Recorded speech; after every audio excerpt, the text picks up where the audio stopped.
예, 저와 함께 로마서 3장 21절부터 31절 말씀을 같이 보시겠습니다.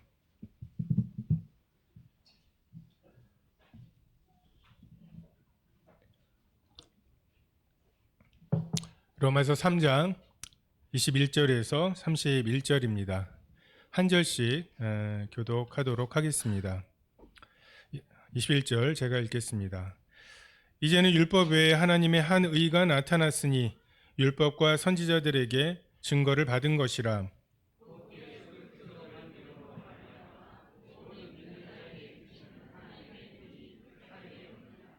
모든 사람이 죄를 범하였음에 하나님의 영광에 이르지 못하더니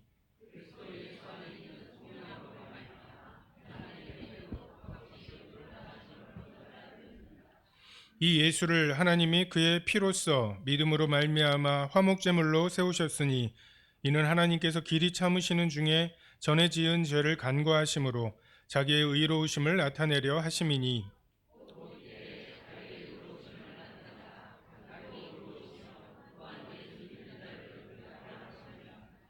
그런즉 자랑할 데가 어디냐? 있을 수가 없느니라. 무슨 법으로냐? 행위로냐? 아니라 오직 믿음의 법으로니라.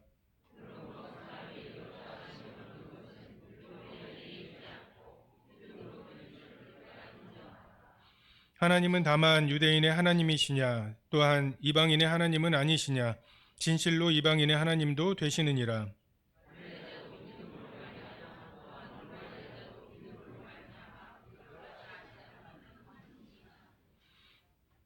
다 같이 읽으시겠습니다. 그런즉 우리가 믿음으로 말미암아 율법을 파기하느냐? 그럴 수 없느니라. 도리어 율법을 굳게 세우느니라. 저희 학교가 성북동의 끝자락에 있습니다. 그래서 이 성북, 강북 그 교육청 중에서 제일 종로구에 가까운, 그 대부분의 학생들이 사는 곳과 좀 멀어서 올해 이제 한 학년이 6반인데 그 105명 왔거든요. 그러니까 한 반에 17명. 그 지금 나와 있는 학생들만한 학생들이 그 와 있는데, 저희도 진짜 그 40명씩 그 가르쳤다가 40명씩 10반이다가 지금 이제 이렇게 줄어들었어요. 그래서 옛날에는 이제 수학여행이나 이런 거 갈 때 40명씩 해서 막 10대씩 차가 쫙 서 있고 거기에 애들 태우고 이랬는데, 지금은 한 3대 정도면은 선생님들까지 다 타고 이제 갈 수가 있고, 그래서 굉장히 그 아이들이 줄어드는 것에 대해서 그 체감하고 있는데, 감사하게도 그 서대문 교회 그 어린이회 선생님이 부족해서 공고를 해야 될 정도가 됐다는 게 참 감사한 것 같습니다. 예, 오늘은 그 로마서 3장에 있는 말씀을 통해서 그 참 화목제물 되신 예수 그리스도의 그 십자가 사역, 이런 부분들에 대해서 함께 나누려고 합니다. 사도 바울이 예루살렘으로 가면서 은혜의 복음 증거하는 일을 마치려 한다고 표현하고 있습니다. 이띠 주인은 이렇게 결박을 당할 거라고 하는 성령님의 인도하심을 받은 예언을 그가 알았고, 사도 바울도 환난과 결박과 환난이 나를 기다린다고 하는 이걸 분명히 인식하고 있었음에도 불구하고 이 은혜의 복음 증거하는 일을 마치려 하면은 내가 내 목숨을 조금도 귀한 것으로 여기지 아니한다고. 근데 사도 바울이 생각했던 은혜의 복음 증거하는 것을 마치는 일이 무엇이었냐면 이방인에게서 받은 그 부조, 지금 예루살렘 성도들이 그 핍박으로 인해서 또 기근으로 인해서 굉장히 어려운 상황에 있는 것을 그 이방인들의 성도들이 낸 그 돈을 가지고 이 예루살렘에 가는 것, 이것이 그 사도 바울이 봤을 때 은혜의 복음 증거하는 것을 마치는 일이었습니다. 다시 말해서 예루살렘 유대인으로부터 시작된 복음으로 이방인들이 풍성해지고, 그 이방인들이 또 그 돕는 것으로 유대인 교회, 예루살렘 교회가 그 공개를 받는, 그래서 유대인과 이방인이 하나가 되는 것, 이것이 바울에게 있어서는 환난과 결박보다 더 중요한, 그가 정말 말한 대로 내 목숨을 조금도 귀한 것으로 여기지 아니하는 것이었습니다. 우리는 지금 다 이방인으로 구성되어 있는 교회이기 때문에 지금 초대교회에 있었던 이러한 부분들이 실감하지는 못할지라도 이때에는 이게 굉장히 중요한 문제였을 것입니다. 3장 21절에 보면 이제는 율법 외에 하나님의 한 의가 나타났으니 율법과 선지자들에게 증거를 받은 것이라고. 율법과 분리되어 있는 하나님의 의로움이면서 동시에 율법과 선지자들의 증거를 받는 굉장히 좀 모순적인 것 같은 것이 있습니다. 이스라엘 백성들이 출애굽한 지 3일째 되던 때에 마라에서 물이 써요. 그것 때문에 불평하기 시작하죠. 주일에 출애굽의 경험을 하고 그 미리암의 찬양을 드리고 정말 그 말탄자를 묻으시는 이런 것들을 보고, 그리고 수요일쯤 돼가지고서 불평을 하기 시작합니다. 어떤 나무를 주셔서 그 물을 달게 하시죠. 그리고 2달 15일 정도가 지나서 신광야를 지날 때에 애굽의 떡과 고깃가마 곁을 그리워합니다. 그때 만나를 주시죠. 르비딤에서 마실 물이 없다고 돌로 치려고 할 때 무리바에서 반석을 쳐서 물을 내시는, 그러니까 이들은 정말 그 짧은 시간 동안 정말 하나님의 그 기적적인 것을 충분히 경험했음에도 그 짧은 시간 동안 그들이 엄청나게 하나님께 반역하고 하나님을 신뢰하지 못하죠. 그리고 그것에 대해서 하나님은 진노하시기보다는 계속해서 은혜로 그들을 대하셨습니다. 그러니까 그들이 신의 산에 가서 십계명을 받기까지도 그 짧은 기간 동안에 하나님은 그들을 은혜로 대하셨고 그들은 계속 보이는 것으로 불평하고 불만을 터뜨렸습니다. 이럴 때 하나님께서 계명을 주신다고 했을 때 그들의 마땅한 응답은 우리가 다 행하리이다가 아니라 우리에게 은혜를 베풀어 달라고 하는 말이어야 했죠. 이 율법이 가입한 것, 율법이 더해진 것은 아브라함에게 하나님이 이미 약속하신 그냥 주권적인 약속이죠. 내가 내 자손을 하늘의 별과 같이 바다의 모래와 같이 내가 너를 복으로 삼겠다. 이것은 아브라함의 어떠함과 상관없는 하나님의 주권적인 뜻이고, 그냥 그것에 하나님이 말씀하신 것에 이끌려서 하시는, 자기의 공의를 힘입어서 하시는 이런 주권적인 것이죠. 그 재물들을 쪼개놨을 때 횃불은 왔다 갔다 했지만 아브라함은 왔다 갔다 하지 않은 정말 하나님의 은혜입니다.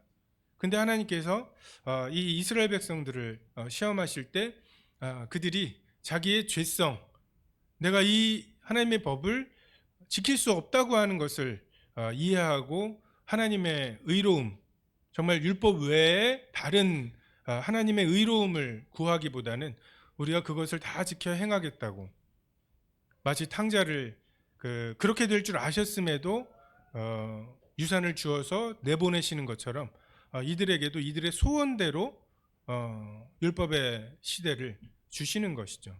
율법으로는 죄를 깨달을 뿐 율법으로 의롭다 할 수 없는 율법 외에 한 의가 있습니다. 그리고 많은 선지자들,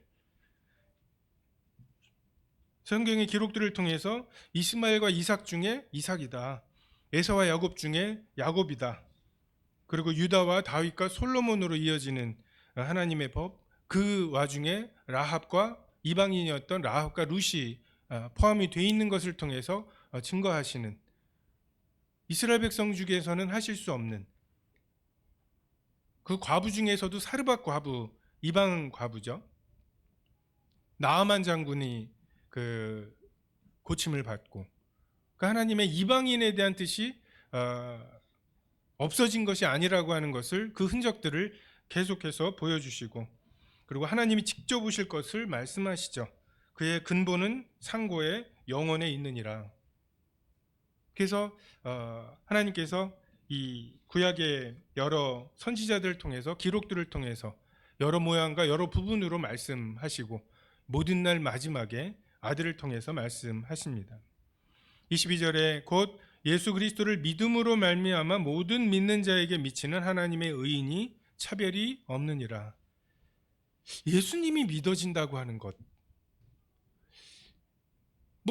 예수님이 믿어지는 사람들끼리 모여 있으니까 별것 아닌 것 같지만 우리가 입을 열어서 복음을 전하려고만 시도해봐도 이것이 얼마나 기이한 일인지를 알 수가 있습니다. 예수님이 믿어진다는 것. 근데 표적을 구하는 유대인과 지혜를 구하는 헬라인 사이에서 그 예수님이 믿어진다고 하는 것이 십자가에 못 박히신, 얼마 전에 십자가에 못 박히신 그 예수님, 헤라클레스를 따르는, 그것을 하나님의 아들이라고 생각하는 사람들 앞에서 그분이 하나님의 아들이시고 그렇게 십자가에 달려 죽으시는 것이 하나님의 아들다움이시다고 하는 것. 그리고 헤라클레스는 신의 세계와 인간의 세계를 완전히 갈라놓는 역할을 했다면 이제 내가 곧 길이요 진리요 생명이니 나로 말미암지 않고는 아버지께로 올 수 없는, 아버지께로 나아갈 수 있는 길이 되시는 하나님의 아들, 그 겸손하심, 낮아지심, 죽으심, 그리고 부활하심, 이것이 예수님의 어떠하심이고 그 예수님이 믿어지는 것, 전혀 반대 방향으로 가게 만드는 무언가, 이것이 하나님께서 그 사람을 의롭다, 너는 됐다, 내가 너를 받는다, 너의 예배를 내가 듣는다, 너의 기도를 내가 듣는다 라고 말씀하시는 이 증거가 아들 예수 그리스도가 믿어진다고 하는 것입니다. 그 아들이 믿어진다고 하는 믿음이 있는 것, 이것이 하나님께서 어떤 사람을 의롭다고 칭하시고 의롭게 만드시는 방법이시죠. 근데 여기에 보면 모든 믿는 자에게, 유대인과 이방인과 상관없이 모든 믿는 자에게 미치는 하나님의 의로움입니다. 그리고 차별이 없습니다. 아브라함도 이스라엘 백성은 아니죠. 이스라엘의 조상이 되는 것이죠. 무엇을 해서 보상으로 받는 것이 아니라 그냥 아버지 하나님의 정하심과 아들 예수 그리스도의 완전하신 희생과 성령 하나님의 믿음 주시는 역사, 너희가 듣고 믿을 때에 성령을 받고 너희가 듣고 믿은 것이 율법의 행위에서냐? 아니라는 것이죠. 이건 정말 우리가 어떻게 믿게 됐는가? 우리가 믿게 된 그 과정들을 보면은 믿어질 어떤 이유가 있었던 것처럼 생각을 하지만 돌이켜 볼 때 정말 그 하나님의 믿음 주시는 주권임을 우리가 깨닫게 인정하게 됩니다. 모든 사람에게 미친다고 하는 이 말이 그 당시에는 참 받기 어려웠던 말입니다. 고넬료가 구원을 받고 침례를 받았을 때 이방인이 어떻게 구원을 받느냐, 아니면 이방인에게 왜 침례를 줬느냐, 이것이 유대인들 사이의 시비거리가 아니라 무할례자와 왜 식사를 했느냐, 이것이 문제가 되었습니다. 갈라디아서에도 그런 이야기가 나오죠. 그 정도로 유대인과 이방인 사이에 막힌담이 있었던 때였습니다. 그래서 마테마가 누가에 보면 계속해서 예수님의 마지막 그 명령을 상기시키죠. 너희는 가서 모든 족속으로 제자를 삼아. 모든 족속입니다.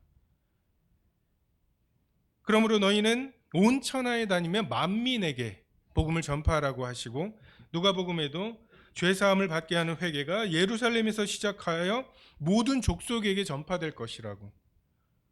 그리고 사도행전에도 예루살렘과 온 유대와 사마리아와 땅끝 콕 집어서 말씀을 하시죠. 못 알아들어요. 참 못 알아들어요. 사도행전 1장에 그 말씀이 있음에도 불구하고 그 고넬료에 대해서 받아들이기 어려워하고, 그 받아들이기 어려워하는 것을 넘어섰는데도 불구하고 그 바울과 바나바가 사역을 하면서 그 이방인들이 구원을 받을 때 그들이 그 사람들을 받기가 굉장히 어려워했습니다. 하지만 이 의로움, 하나님이 그 사람을 의롭다고 하셨던 증거인 믿음, 이 믿음이 이방인들에게도 할례를 받지 않았는데도, 아직 유대교로 개종도 안 했는데도 그냥 주시는 대로 이방인들이 믿어서 순종에 이르게 되는 이러한 역사들이 있음을 우리가 보게 되고, 차별이 없다는 것을 알게 되죠. 하나님이 차별하지 않으시는 것을 우리가 서로에 대해서 차별할 그 권한이 없습니다. 하나님이 받으신 것에 대해서 우리는 받아야 할 필요가 있다는 것이고, 그래서 내가 은혜로 받은 그 구원에 대한 감사는 예배 시간에 뭐 정말 그 감격스럽게 표현되어야 하기도 하지만, 아무 자격이 없는 사람이 은혜로 구원받은 것을 그대로 받는 것으로 표현이 돼야 됩니다. 나는 은혜 없이 살 수 없는데 누군가 은혜로 사는 것에 대한 시기가 있다는 것은 내가 은혜로 하나님께 구원받았다고 하는 것의 올바른 표현이 아닙니다. 우리가 주님께서 가르치신 기도문에도 보면, 우리가 우리에게 죄 지은 자를 사하여 준 것 같이 우리 죄를 사하여 주십시오. 이게 기도가 잘 되시나요? 주님이 우리를 그만큼만 용서하셔도 되겠어요? 뭐 아멘이 막 드시고, 우리가 주님께 용서받았다고 하는 것에 우리들의 올바른 표현은 주님께 대한 감사와 예배가 포함이 되어 있겠지만, 우리가 우리에게 죄 지은 자들에 대한 우리들의 용서로 표현이 되어야 합니다. 3장 23절, 모든 사람이 죄를 범하였으며 하나님의 영광에 이르지 못하더니 그리스도 예수 안에 있는 속량으로 말미암아 하나님의 은혜로 값없이 의롭다 하심을 얻은 자 되었느니라. 모든 사람입니다. 모든 사람에게 미치는 하나님의 의가 되고, 모든 사람이 죄를 범했습니다. 이방인들은 하나님을 알되 하나님을 영화롭게도 감사치도 아니하고 허망하여지고 썩어지는 것들로 하나님의 썩어지지 아니하는 것들을 대신하려고 하고, 그 마음에 상실한 마음대로 하나님을 두기를 싫어하고, 그래서 상실한 마음대로 하나님이 내버려 두시고 합당치 못한 일을 하게 하시고 모든 사형에 해당하는 죄들을 짓죠. 그것으로 죄인인 것이 드러나고, 유대인들도 유대인은 나으냐, 의인은 없나니 하나도 없으며 깨닫는 자도 없고 다 치우쳐 한 가지로 무익하게 된 것, 이것이 모든 사람이 죄를 범하였다는 말씀의 의미입니다. 우리에게 필요한 것은 공의가 아니라 은혜입니다. 나는 이러한 일들을 했는데 쟤는 그런 걸 한 번도 한 적이 없어요. 이런 것들로 인해서 하나님이 좀 공의롭게 행한 사람을, 참은 사람은 좀 인정해 주시고, 그렇지 않은 사람은 이렇게 하나님에게 엄밀하게 우리를 대해달라고 구할 것이 아니라, 모든 사람이 죄를 범하였기 때문에 하나님의 모든 사람에게 미치는 은혜가 필요합니다. 우리가 하나님의 영광에 이르지 못하다고 말씀하시죠. 우리가 우리 수준을 주변에 있는 것들로 비교하면 우리가 얼마나 원래 수준에서 떨어지는지를 알지 못해요. 제가 우리 아이들 이렇게 가르치다 보면은 무슨 삼각형의 이 각도를 재야 되는데 이게 삼각함수를 알아야 돼요. 근데 초등학교 문제인데, 그래서 이걸 어떻게 풀지 하고서 봤더니 각도기를 쓰는 법을 가르치는 거예요. 답을 이렇게 봤더니 각도기를 어디다 대고 요 각도를 재는지를 구하는 그 수준에서 지금 옆에 있는 애는 각도기를 잘 쓰고 각도기를 써야 되는데 자를 갖다 대고 거기에 자로 재는 것도 있거든요. 요게 자로 몇 센치냐 요거 재는 거 0에서 시작해야 되잖아요. 이거 너무 익숙하시죠? 그걸 배워서 익숙하신 거예요. 그걸 배우고 있는 단원에서 옆에서 어떤 애는 막 각도기 대고 있고 어떤 애는 자 대고 있고 0에 맞추고 안 맞추고 막 이러는 와중에 한 번에 각도기를 대가지고서 자로 딱 그 각도를 딱 재가지고서 쳐요. 되게 똑똑한 것 같죠? 그죠? 근데 수능 볼 수는 없죠. 근데 옆에서 수능 문제 푸는 애가 아무도 없으면 자기가 똑똑한 줄 알아요. 우리가 죄를 깨닫기가 이렇게 어려운 이유가 그게 아닌가. 우리 중에 하나님의 영광에 도달한 사람이 없어요. 다 거기서 거기예요. 다 죽고 그러니까 이 정도 살면 되지. 죄인인 것도 죽음도 심판도 부활도 알지 못하니까 그냥 이 정도 세계에서 이 정도 세계 정복하면 되지. 20조 원 정도 재산 모으면 성공한 거지. 이게 이제 우리들의 기준이 되고 20조 원 중에 내 월급을 기준으로 생각하면 이 정도 모자라네. 이게 우리가 생각하는 모자람이에요. 근데 예수 그리스도께서 오셔서 영광이 뭔지, 원래 죄가 없었으면 사람이 어떻게 살았을 뻔했는지, 3일 굶었는데 다 맘 놓는 사람 없다고 하는 게 우리가 죄 짓는 것에 대한 변명인데, 40일을 굶고도 하나님의 말씀을 기다리는 것이 원래 우리가 지어진 바예요. 그게 떡이 없어서 지금 우리가 배고프고 GNP가 지금 뭐 7만 불이 안 돼가지고서 모자란 게 아닙니다. 사람이 떡으로만 사는 게 아니라 말씀으로 사는 거거든요. 그 말씀이 없는 것을 자꾸만 떡으로 해결하려고 보니까 막 20조 원짜리 떡을, 그게 만족이 됩니까? 세계 정복을 하면 만족이 되나요? 예수님께서 그 영광을 드러내셨죠. 그리고 우리가 이제 율법이 아니라 하나 예수님이 보여주신 그분의 영광, 우리가 이 영광에는 도달하지 못하는구나. 이 영광이 심판의 기준이라면 우리는 가능성이 조금도 없구나. 나는 조금 높고 얘는 조금 모자라고 이런 줄 알았는데 심판의 기준이 저기라면 이건 은혜가 필요하다라고 하는 결론에 도달하게 되죠.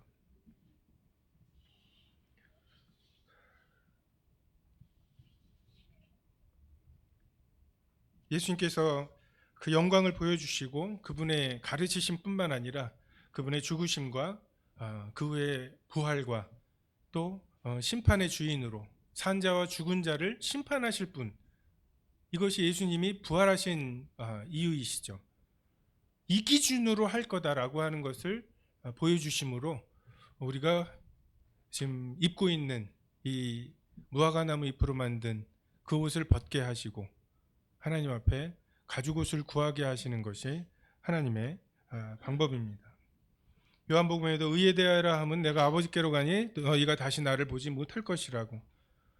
성령님이 오셔서는 성령님께서 그 의로움이 어떤 것인지, 하나님이 생각하시는 의로움이 어디 수준인지를 보여주시는데, 예수님이 이 땅에 계실 때 예수님이 보여주셨다는 거죠.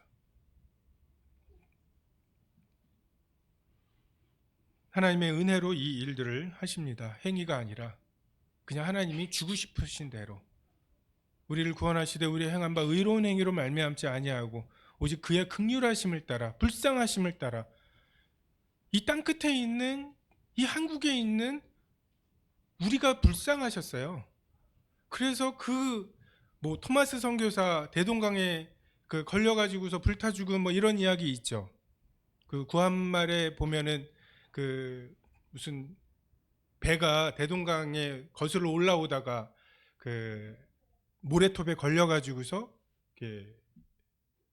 불타서 정말 허무하게 죽은 거예요. 지금이야 미국에서 오는데 하루면 되지만 그때 얼마나 큰 결단이었겠습니까?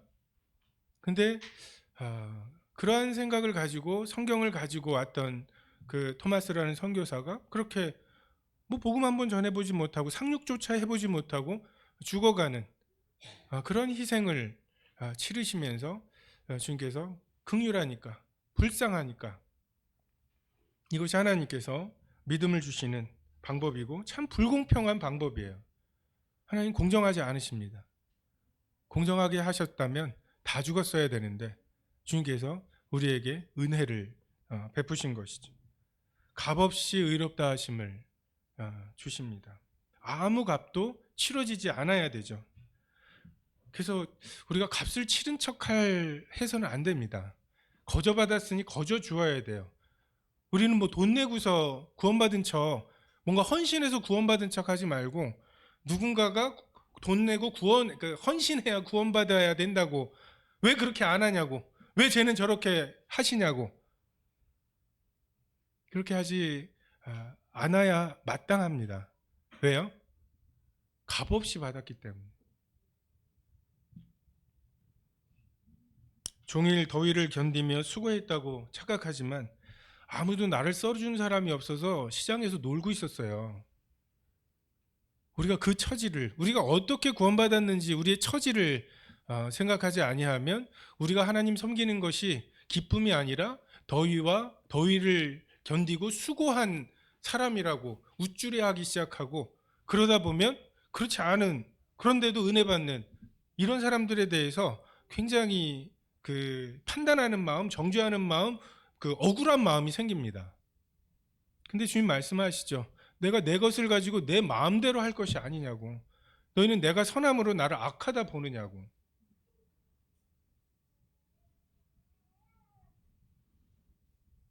이는 그의 사랑하시는 자 안에서 우리에게 거저 주시는 바 그의 은혜의 영광을 찬송하게 하려는 것이라. 우리가 찬송해야 되는 게 거저 주시는 은혜예요. 그리고 우리에게 은혜로 믿음을 주시고 선물로 믿음을 주셔야 자랑할 데가 없습니다. 자랑할 데가 없어야 유대인과 이방인이 하나가 됩니다. 주님께 억울한 게 있다면 여러분 은혜로 받으신 건지 다시 돌이켜 보시기 바랍니다. 누군가는 쟤는요 라고 하는 생각이 들거든. 응? 베드로도 그랬잖아요. 저 사람은 어떻게 되겠습니까? 너는 젊었을 때는 네 마음대로 다니지만 늙어서는 어떻게 죽을 건지 얘기하시잖아요. 저 사람은요 궁금해요. 우리 저 사람은 어떤지. 근데 그것도 뭐예요? 나보다 더 심한 취급을 당하는 사람을 기준으로 하진 않죠. 저 사람은 저렇게 어렵게 사는데 나는 이렇게 살게 하십니까? 이렇게 말하진 않아요. 꼭 나보다 좀 형편없는 사람 같은데 왜 저 사람은 저렇게 잘 나가고 잘 되고 근데 저는 왜 이렇습니까? 라고 불평을 하죠. 그런 생각이 있고 사탄이 우리에게 그런 불화살을 계속 주죠. 사탄이 하는 일이 그거예요. 참소하고 하나님과 우리 사이를 이간하는. 문제는 우리 속에 그래 맞아 라고 하는 생각 있죠. 욕심이 잉태하잖아요. 욕심이 잉태해야 죄를 낳거든요. 무정란은 아무리 오래 키워도 병아리가 안 나와요. 근데 사탄이 그냥 쏘아대는 그 불화살 중에 그래 맞아, 아니 엄밀히 말하면 이런 생각이 드는 곡에 내가 아직 하나님의 은혜로 거저 차별이 없이 받았다고 하는 것으로 덮어지지 않은 부분입니다. 아직 내 욕심이 있는 부분이에요. 그게 잉태할 거예요. 그리고 그게 장성하고 그리고 그게 사망에 이르게 될 것입니다. 25절입니다. 이 예수를 하나님이 그의 피로써 믿음으로 말미암아 화목제물로 세우셨으니 이는 하나님께서 길이 참으시는 중에 전에 지은 죄를 간과하심으로 자기의 의로우심을 나타내려 하심이라. 그의 피로 세운 화목제물, 생명이 피에 있다 하신 대로 그리스도의 피로 모든 사람의 생명값을 속량하셨죠. 갚으셨습니다. 범죄한 아담과 하와의 가죽옷을 위해 대신 죽은 짐승, 이것이 그리고 구약의 수많은 속죄제가 인간의 생명을 제물의 피로 대신한 굉장히 불공정한 거예요. 사람이 죽어야 되는데, 아담과 하와가 죽어야 되는데 그 짐승이 죽었다고 하는 것은 공정한 것이 아닙니다. 근데 그 모든 불공정함에 대한 첫 번째 죄를 짓고 죽지 않은, 그리고 그 첫 번째 죄를 지은 후에 진짜로 육체적으로 죽을 때까지 회개의 기회로서 하나님이 주시는 그 시간들, 그 생명의 시간들, 이것에 대해서 하나님이 사탄에게 아니 내가 하나님과 비길이라고 하는 한 번의 죄로 인해서 이러한 운명에 처했는데 왜 이것들에게는 이렇게 큰 은혜를 베푸십니까? 라고 하는 이것에 대해서 하나님이 대답하셔야 되고, 그 하나님의 대답이 예수 그리스도의 보혈이죠. 사람들에게 주신 모든 은혜를 덮을 만큼의 큰 죄의 대가를 치르셨습니다. 하나님과의 화목을 위해, 그 하나님의 죄에 대한 진노를 누그러뜨리기 위해, 하나님이 나를 여전히 사랑하신다는 확신을 위해, 하나님과 나 사이를 가로막고 있는 그 죄책감, 그것을 해소하기 위해, 또 내가 주인이고자 하는 이 죄의 뿌리를 해결하고 하나님이 제발 나의 주인이시기를 바라게 되게 하기 위해 하나님의 피가 필요했습니다. 이게 우리의 죄가 얼마나 뿌리가 깊은지, 우리는 이 죄를 해결하는 것에, 자, 사람들이 만든 종교와 사람들이 만든 종교의 가르침들을 보세요. 이 정도로 심각하다고 보지 않았어요. 우리는 우리들의 죄에 대해서는 언제나 과소평가합니다. 그리고 우리들의 선함에 대해서는 언제나 과대평가해요. 죄에 대해서는 과소평가하고 우리들의 선함은 과대평가하니까 우리가 우리들의 어떠함으로, 우리들의 결심으로, 노력으로 조금 좋은 얘기 해주고, 너 공부 좀 해! 라고 하지 않고, 야, 공부 좀 하는 게 좋지 않겠니? 이렇게 조금, 이렇게 부드럽게만 말만 해주면 우리 속에 있는 죄의 성품이나 이런 게 없어질 수 있다고 착각을 합니다. GNP가 좀 높아져 가지고서 지금 우리가 고민하고 있는 많은 것들이 그냥 해결이 된다면 해결이 되는 줄 알아요. 근데 하나님의 이 죄 문제에 대한 처음부터 끝까지의 해결책은 그 피로써, 피 외에는 불가능합니다. 우리의 마음이 이토록 완고하고 완악합니다. 내 아들아, 내 마음을 내게 주며, 이거 하나예요.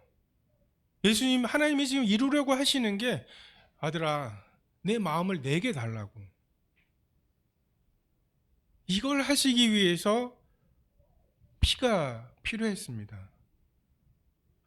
근데 더 의아한 것은 이 피조물들의 마음을 변화시키기 위해 필요한 게 뭐냐라고 해서 하나님이신 아들 예수 그리스도의 피가 필요하다고 하는 결론이 나왔으면 안 되겠구나, 이게 돼야 되잖아요.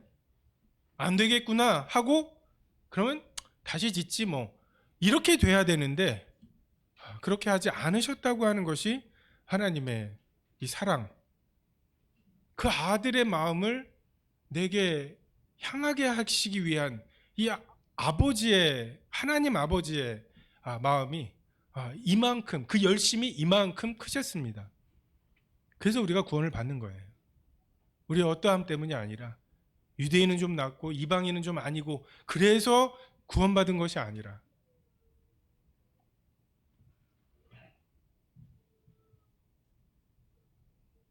구약에도 보면 룻이 자기에게 온 사자들을 내어달라는 사람들에게 자기 딸을 내주려고 하는 장면이 있죠.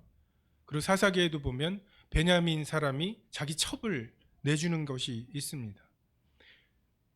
참 얼마나 그런 사람들에게 내어준다면 어떻게 취급을 할지가 뻔하잖아요. 근데 아들 예수 그리스도를 그렇게 무도한 사람들에게 정말 내주셨어요. 욥을 다루게 하실 때에는 한계를 정하셨죠. 재물만, 몸은 건드리지 마라. 몸을 건드리더라도 생명을 건드리지 마라. 제한이 있었습니다. 근데 예수님은 온전히 내어주셨어요. 하고 싶은 대로 했습니다. 정말 그 악한 세력이 그 아들 예수 그리스도, 그 이는 상속자니 죽여버리자. 그 아들 예수 그리스도를 그들이 하고 싶은 대로 하도록 내버려 두셨습니다. 상함당하게 하시기를 기뻐하셨다고, 그리고 아끼지 않으셨다고 말씀하시죠. 예수님이 이미 죽으신 것을 보시고도 기어이 창으로 찔러서 물과 피까지 다 받아내셔야 했어요. 이것이 죄에 대한 하나님의 온전한 진노입니다. 이 피로 하나님과 화목이 되는 것이죠. 이 피가 믿음으로 발라져야 이 양심을 죽은 행실에서 깨끗하게 하고 살아계신 하나님을 섬기게 하는 것이 이 피의 능력입니다. 아담과 하와가 부끄러움과 두려움 속에 있다가 가죽옷으로 그들에게 대하시는, 얼마나 큰 벌을 내리실까를, 죽음이라는 게 뭘까를 고민하고 있던 그들에게 가죽옷을 지어 입히시는 것을 통해서 하나님이 우리와 다시 대화하고 싶으시구나, 하나님과의 우리 사이의 그 부끄러움을 이것은 가려줄 수 있겠구나. 그리고 그것이 아벨에게 전달되고 아벨이 또한 자기의 피로, 죽음으로 하나님께 나아가는 것은 이 방법밖에 없다고 하는 것을 드러냈죠. 그가 죽었으나 믿음으로써 지금까지 말하고 있죠. 전에 지은 죄를 이것으로, 주님은 이것으로 간과하시는 거죠. 유월절 어린 양의 피가 좌우 임방과 설주에 발려졌을 때 죽음의 천사가 그것을 넘어갔죠. 패스 오버입니다. 이 간과하다라는 영어 표현이 패스 오버예요.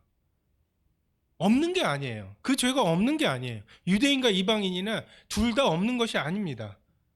다만 하나님이 은혜로 믿음을 주신, 그리고 그 믿음을 통해서 그 흘려진 피가 나의 피였어야 함을, 그리고 그 피가 아담과 하와의 가죽옷을 지어 입히신 그 짐승의 피고, 이것이 깨달아진 사람들, 그래서 그 피가 좌우 임방과 설주에 발려진 사람들, 그 사람들에 대해서 정말 그 죽음의 천사가 넘어갔던 것처럼 하나님께서 그 죄를 넘어가시는 거죠.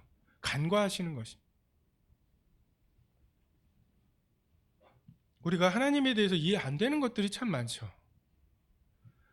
죄인들이 죄를 담당하시는 분을 십자가에 못 박는 죄인들과 십자가에 못 박은 죄까지도 담당하시는 예수님.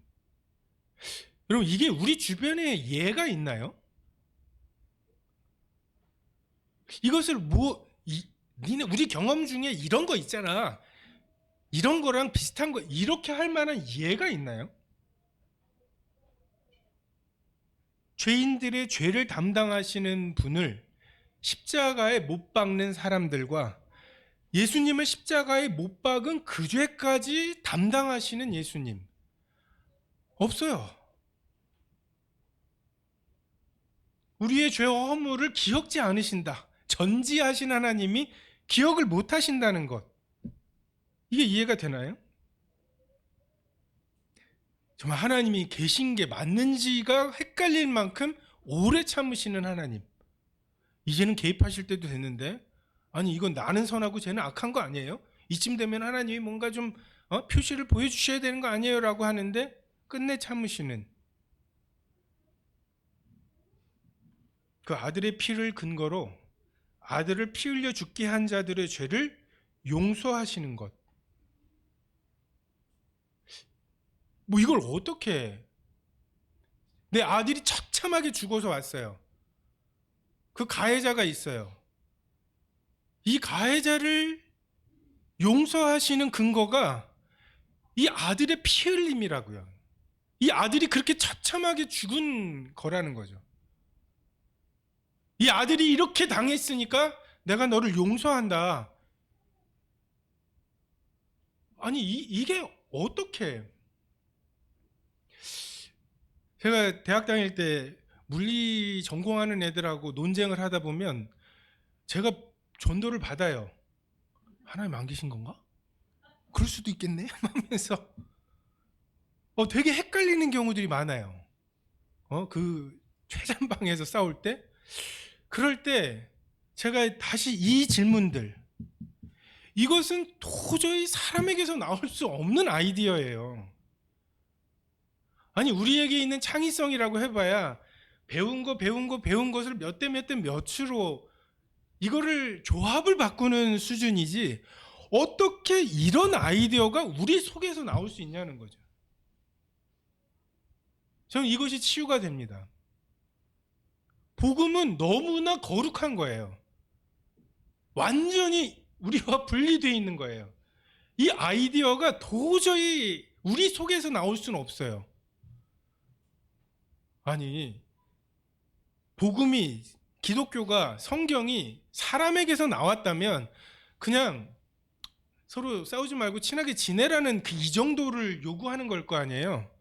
그런데 하나님이 육신을 입고 오셔서 죽임을 당하셔야 할 만큼 우리 죄가 심각하다는 것을 하나님이라는 기준 없이 어떻게 우리 스스로 깨닫겠습니까? 진화가 돼서 되려다 보니까 됐다면. 말도 안 되는 것입니다. 저는 이렇게 하나님에 대해서 이해할 수 없는 것들이 많은 이유가 이 화목제물을 받으시는 하나님, 우리가 이게 어떤 현상이, 어떤 일이었는지를 우리가 다 모르는 거예요. 십자가가 어떤 것이었는지 도대체, 그것이 우리에게는 어떤 의미인지가 이해가 되는데 하나님에게 어떤 의미였는지, 하나님에게 드려진 그 화목제물이 도대체 하나님에게 어떤 의미였길래 하나님은 이 용서를 하실 수 있었던 것인지, 어떻게 하나님이 아들 죽인 그 원수들의 죄를 기억도 안 하실 수 있었던 것인지, 그 하나님 예수 그리스도의 십자가라고 하는 사건이 하나님에게 미친 영향을 우리가 다 알지 못하는 거예요.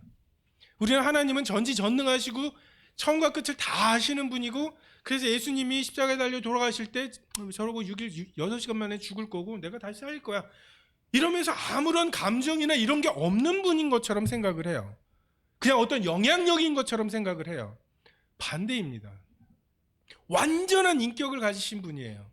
완전한 이해를 가지신 분이에요. 사람들이 얼마나 악독한 생각들로 이 일을 하고 있는지를 아시는 분이시고, 예수님은 얼마나 정성스러운 마음으로 이 일을 감당하고 계신지를 전지하신 분이고, 그리고 그것으로 인해서 여러분 아들이 죽어간다고요. 나의 하나님 나의 하나님 어찌하여 나를 버리시냐고 외치시면서 아들이 죽어가시는 그 외침이, 우리들의 감정이 온전하지 않죠. 왜요? 지옥에 대한 공포를 뭉개야 되거든요. 지금 우리가 꿈꾸는 것 같은 거예요. 지금은 부분적인 거예요.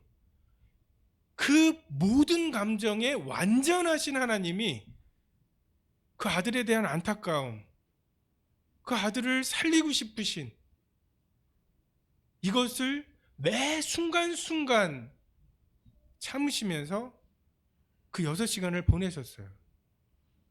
그 6시간에 그 십자가에서 예수님이 아버지 하나님에게 드리신 그 화목제물의 그 향기, 이것이 아버지 하나님의 마음을 아들에게로, 자녀에게로 돌이킬 수 있었습니다. 유일하게 자격이 있으신 대제사장 되시는 예수님이 유일하게 하나님께 드려짐직한 흠이 없고 점도 없는 보배로운 어린 양을, 자기 자신을 율법에 따라서 또는 성전에서가 아니라 하늘의 성소에서 단번에 영원히 드리신 그 제물이 아버지 하나님의 죄에 대한 온전한 진노를 완벽하게 만족시키셨어요. 이것이 화목제물의 의미입니다. 여러분, 우리는 이거 아무리 연구해도 몰라요. 왜요? 우리가 이것을 어떻게 비유하겠습니까? 우리가 밀림에 가서 개미들에게 뜯어먹혀 죽어요. 그래서 개미들이 우리들을 자기들의 양식으로 삼았습니다. 근데 우리 개미 만든 거 아니죠? 개미 우리들에게 그렇게 반역한 거 아니죠? 개미가 우리를 죽인 것도 아니죠? 어떻게 이걸 이해하겠어요? 저는 부활의 몸을 입고 모든 성도들이 하나로 연합이 된 그 상태에서 우리가 영원토록 할 것이, 십자가에서 이런 일이 있었구나. 그때 주님 마음이 이러셨구나. 하나님 마음은 이러셨구나. 그래서 하나님이 우리 죄와 허물을 간과하실 수 있고 잊어버리실 수 있었던 거구나. 영원히 우리가 알아가야 될 그 하나님의 사랑의 길이와 높이와 길이와 너비가 어떠함을 깨닫게 되는 것, 이것이 그 비밀이 십자가라고 생각이 됩니다. 이 배워서 되는 게 아니에요. 하나님께서 우리에게 나를 따라오려거든 자기를 부인하고 십자가를 지라고 하신, 우리에게 주어진 그 십자가를 하루하루 질 때, 주님 이런 분이시구나, 주님 이런 마음이셨구나, 이렇게 그 십자가의 비밀이 하나씩 하나씩 깨지는 거죠. 우리가 그것을 통해서 그 십자가에 동참하게 되는 것입니다. 시어머니가 우리 십자가가 아니라고요. 그 부장님이 십자가가 아니고.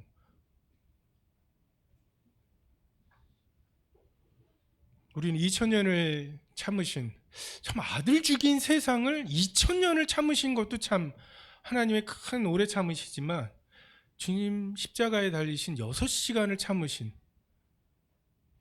아들 하나님도 언제든지 내려오실 수 있었고, 아버지 하나님도 언제든지 그만하라고 하실 수 있었는데도 두 분 다 그 6시간을 참으셨다는 것, 전 이것이 하나님의 오래 참으심이라 생각합니다. 26절에 곧 이때에 자기의 의로우심을 나타내사 자기도 의로우시며 또한 예수 믿는 자들을 의롭다 하십니다. 이게 왜 하나님에게 고민이었을까요? 하나님 의로우시고 우린 죄인이에요. 끝이에요. 이것만큼 분명한 게 어디 있어요? 이러한 자들을 의롭다고 말씀하시면 하나님은 불의한 분이 되시는 것. 둘 중에 하나는 의롭고 둘 중에 하나는 불의한 것. 너무나 분명한, 이게 왜 하나님에게 고민이 되시고 이것을 왜 해결하려고 하셨냐는 거죠. 창세기 3장이면 끝났을 이 성경이 왜 이렇게 길게, 그리고 그 안에 하나님의 아들 예수 그리스도의 죽음이 필요했냐는 거죠. 우리가 궁금해야 되는 건 이런 거예요. 왜 이게 고민이셨냐? 다 죽이시면 되는데.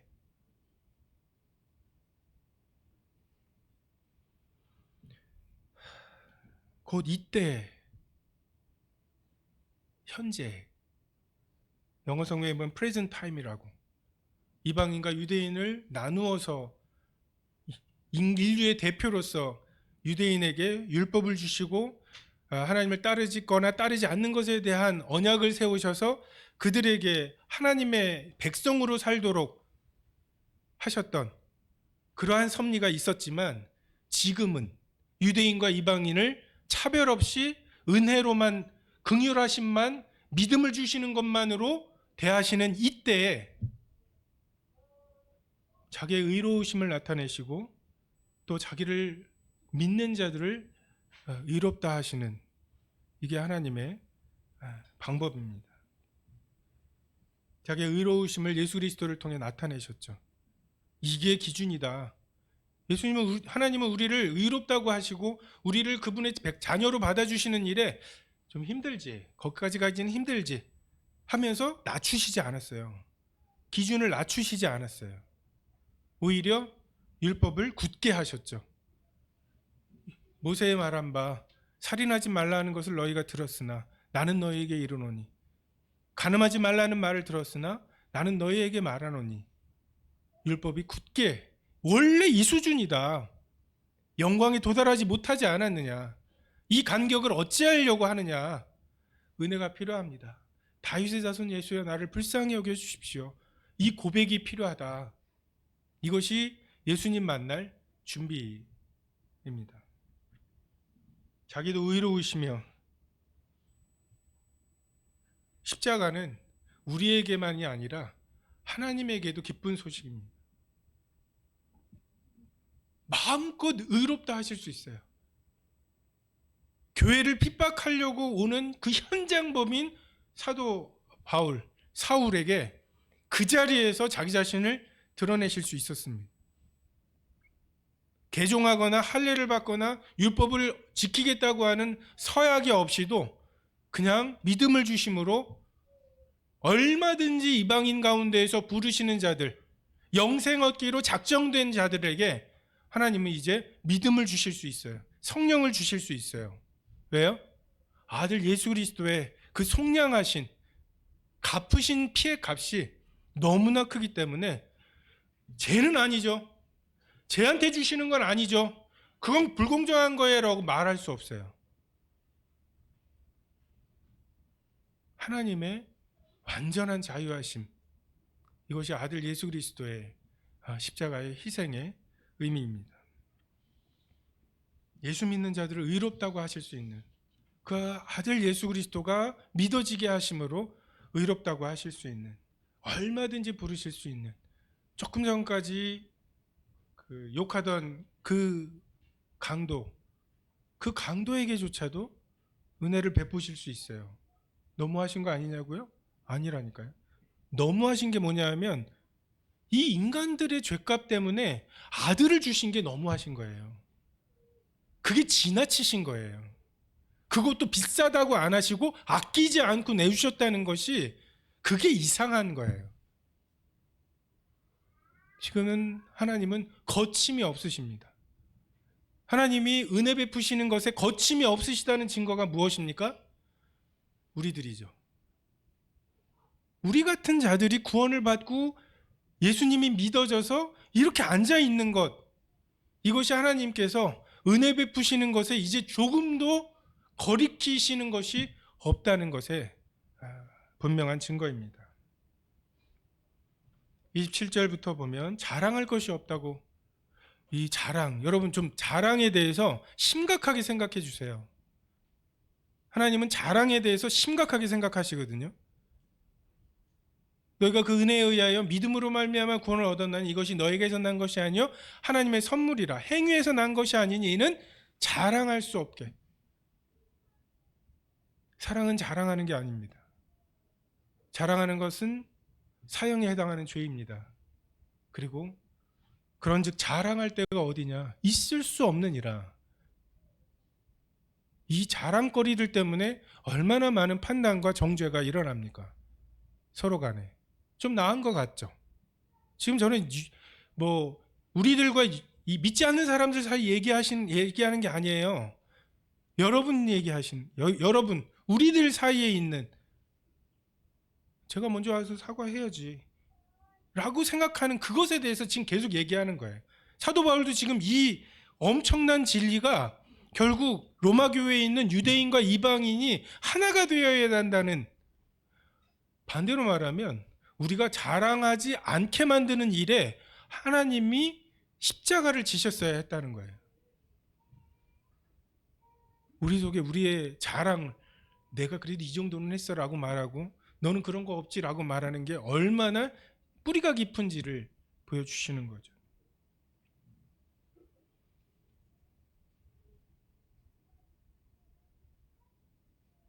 하나님은 한 분이시니라. 30절에 보면 할례자도 믿음으로 말미암아 또한 무할례자도 믿음으로 말미암아 의롭다 하실 하나님은 한 분이시니라. 여러분 이걸 믿으십니까? 그냥 하나님이 무할례자나 할례자나 믿음을 주셔서 의롭다 하시면 끝인가요? 여러분 그걸로 끝이어야 합니다. 왜요? 하나님이 주권이시니까. 고넬료를 어떻게 유대인들이 인정하게 됐습니까? 그런즉 하나님이 우리 주 예수 그리스도를 믿을 때에 주신 것과 같은 선물을 그들에게도 주셨으니 내가 누구이기에 하나님을 능히 맡겠느냐. 우리 여기서 멈춰야 합니다. 더위를 견디고 수고했다고 착각하고 있는 우리들이 내가 내 것을 가지고 내 마음대로 할 것이 아니냐, 이 하나님의 주권 앞에 멈춰야 자랑하지 않을 수 있습니다. 그래야 하나가 될 수 있습니다. 그런즉 우리가 믿음으로 말미암아 율법을 파기하느냐? 그럴 수 없느니라. 도리어 율법을 굳게 세우느니라. 31절. 율법의 기본 목적이 죄를 깨닫게 하는 것과 우리 속에 그 반역하는 마음이 있다는 걸 드러내는 거죠. 이제 이것을 예수 그리스도를 통해서 하십니다. 온전한 율법이신 우리가 다시 십계명으로 돌아가지 않는 이유는 예수님은 이렇게 사셨어.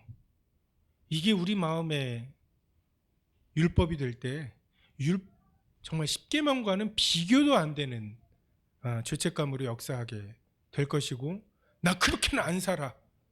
내 속에 예수님처럼 살지 않으려고 하는 그 소원이, 그 열망이 얼마나 뜨거운지, 행여 예수님처럼 살게 되고 예수님처럼 죽게 될까봐 그걸 피하려고 하는 내 마음의 욕구가 얼마나 큰지를 드러내게 될 것입니다. 그것을 통해 내가 얼마나 죄의 열매가 풍성한지, 그리고 또 한편 얼마나 내 속에 예수님처럼 살기를 싫어하는지 보게 되고, 그것이 정말 율법이 온전하게 굳세게 세워지는 계기가 될 것입니다. 예수님의 압도적인 사랑 앞에, 그 사랑 앞에서조차 내가 주인이고자 하는 마음, 그것을 받아들이고 싶지 않아 하는 마음, 이것이 우리가 죄인이라는 분명한 증거일 것입니다. 기도하겠습니다.